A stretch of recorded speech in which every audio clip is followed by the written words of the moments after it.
Hello and welcome to the last video in this series. So far we've seen how to create our own API up to this point where we have it online finally. And now we just want to be able to read from it as we do with other APIs. So every API works just like this. It's just a way for the general public to connect to our own database that because we may have information that they need. For example, even the Google Maps API works just like that, because Google will gather all the information they need, put that information in an organized manner in their database, and then they allow other people to read from that database and access that data and use it for other purposes. So it's the same for every single API. You may be, let's say sometimes there are APIs that deal with weather. So the weather reporters get the weather report, they save that data in the database, and then you can use you can get that data to your website, through their API. So it's all a matter of reading from the database. That's all it is. So here, let's try and do this from our let me copy this link.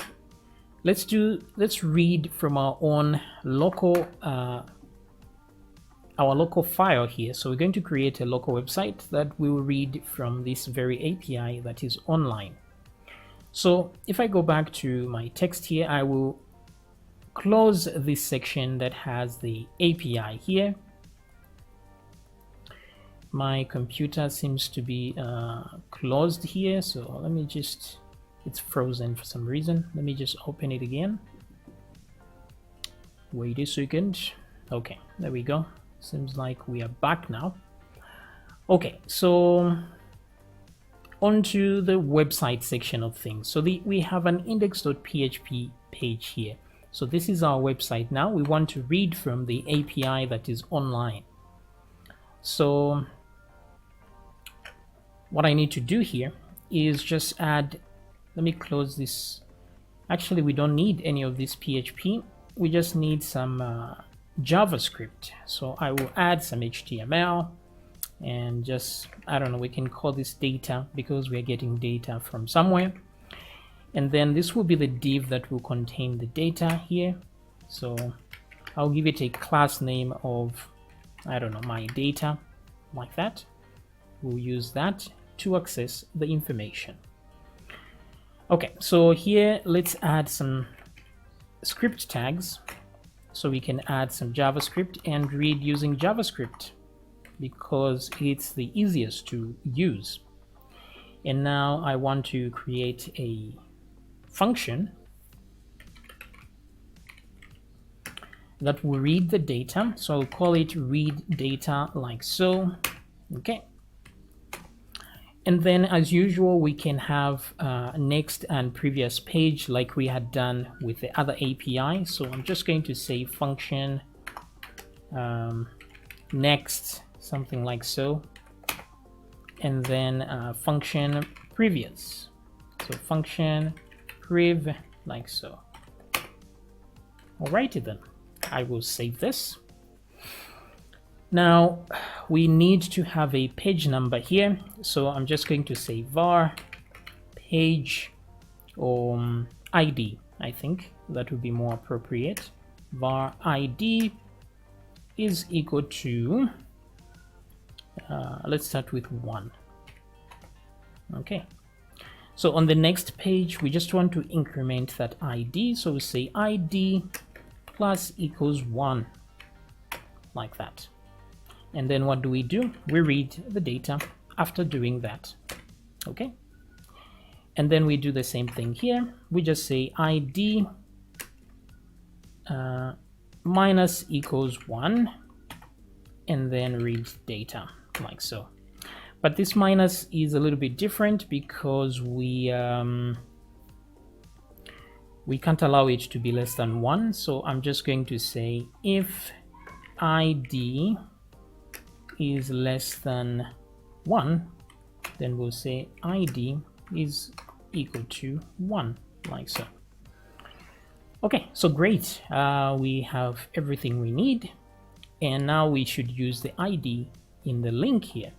So we're just going to say var URL is equal to, and we'll paste that URL from the internet. There we go. So departments. Now instead of departments, let's do employees, because there are more employees than departments. And then I'll do a slash, and instead of just putting a number there, I'm going to add the ID over there, like so. Okay, so once we have that, now we can do a fetch. So we'll go ahead and say fetch, like so. And as usual, fetch has a dot then, and then another dot then, and then another dot catch, like so. So in here we have our errors. So let's just say function, like so. Put error like that, and open close bracket. We can just say alert whatever is inside error, like that. Now for clarity, we could move these dots down like this. At least it makes more sense, like so. You could even put these down like this, just so it makes more sense. So here we're going to have function, and here we'll say response. We just call it resp, and put those brackets as usual, and then we tell it to return the same response dot, because we are expecting some JSON data, so resp.json, like so. Okay, and then once again we do a dot then here, and let's add a function as well here. Here we will have some data, like so.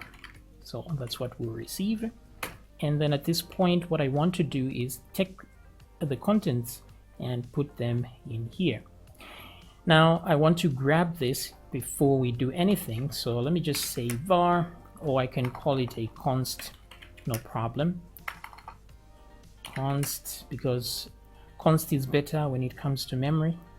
So const div, so we can say my div is equal to document dot query selector, and then here let's grab that item, so we say dot my data, like so. Okay, so we have that item, and I want to add a loading text in there, so I'll say dot inner HTML is equal to, we'll say loading. That way at least we can wait. Now at this point you could grab one of those GIF loaders that spin, and then you just display it when you're here. That way it shows a spinning thing, and then when you are done with it, which is down here, we can just empty the data into here. So we're just going to say is equal to data, like so. We're not going to parse the data for now. We're just going to, whatever we get, we just send it there. But I think we forgot something with our we forgot to add some specific headers. So let's give it a try to read from this website and see if we get any luck. So I'll do localhost here and do API website index.php, like so, and open that. So it's empty for now because we have nothing, but I think we should add some buttons to help us to fetch the data. So do button like this. Let me make sure, actually let's just say fetch data, like so. Okay, if we want, we can also add several buttons here. Let me just duplicate this button. I will put a break tag, duplicate. This one will be next, like so, and then this one will be previous, like so. I don't know if this would work, like so. No, it doesn't. So I will remove this.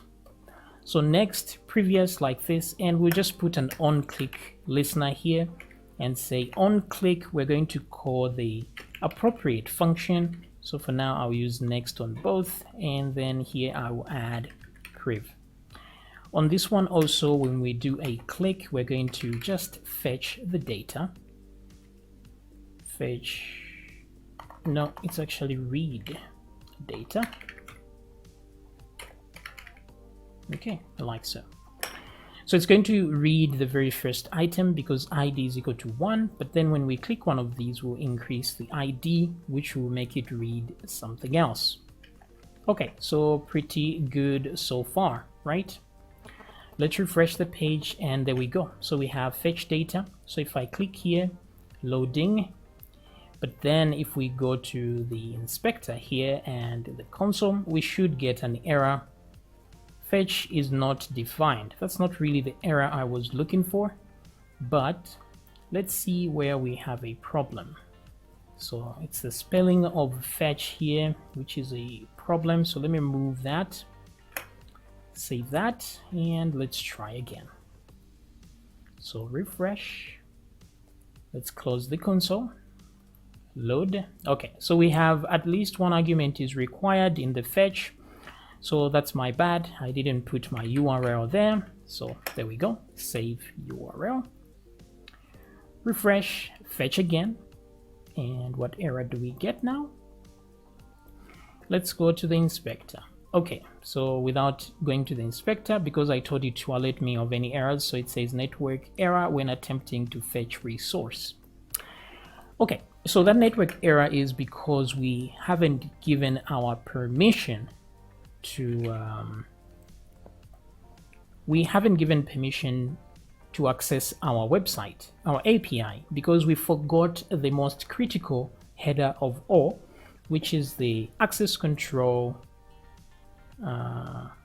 Which one is it? Let me get back here for a second. Let's see if the inspector has anything to tell us. Okay, so it's supposed to, this one, the access control allow origin should exist. So let's copy this message, close this. We can now refresh. I will go here and try to log in, and let's see here. So once I log in with web host, I will go to my manage, and let me go to my file manager, upload files, and now in the index.php page, we're supposed to add the correct header there. I don't know how I forgot this, but here we are.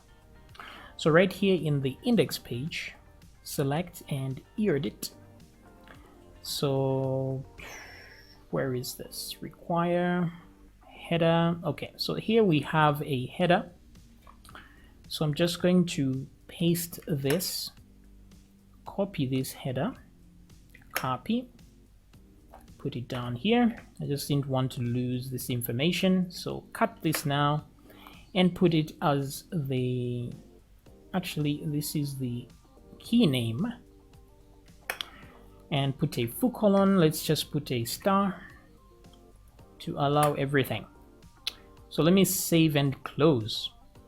Okay, so once we do that, our API remains untouched.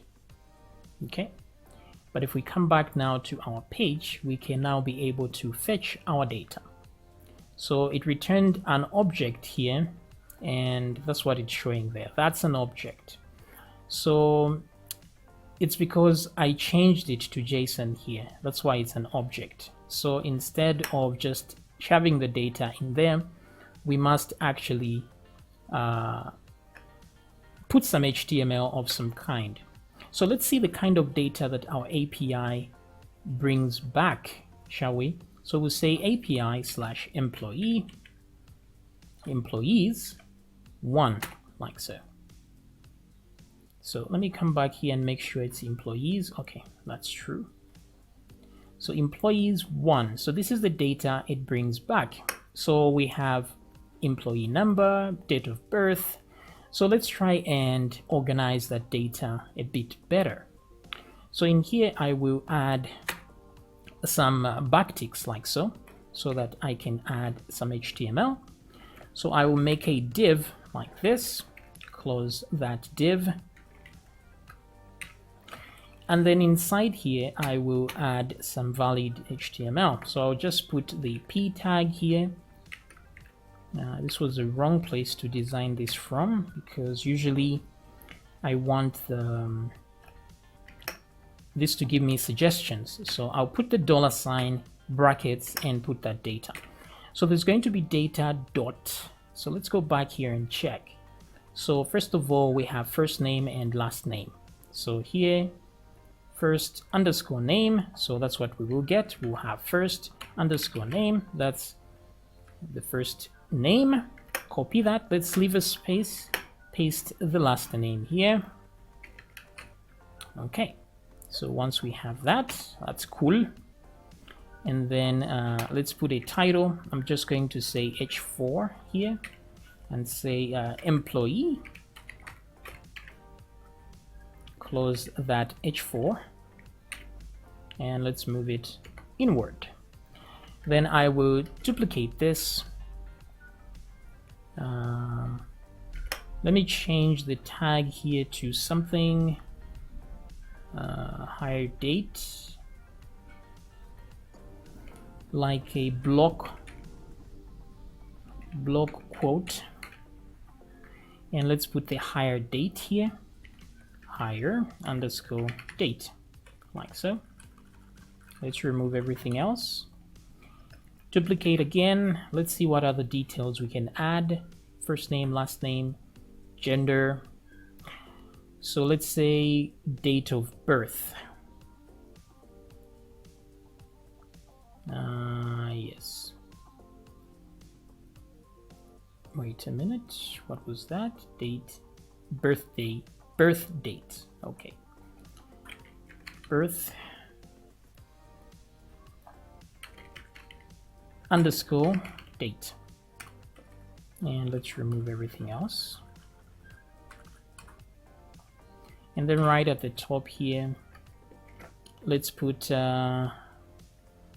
not 3 but 5, and let's get emp no right there.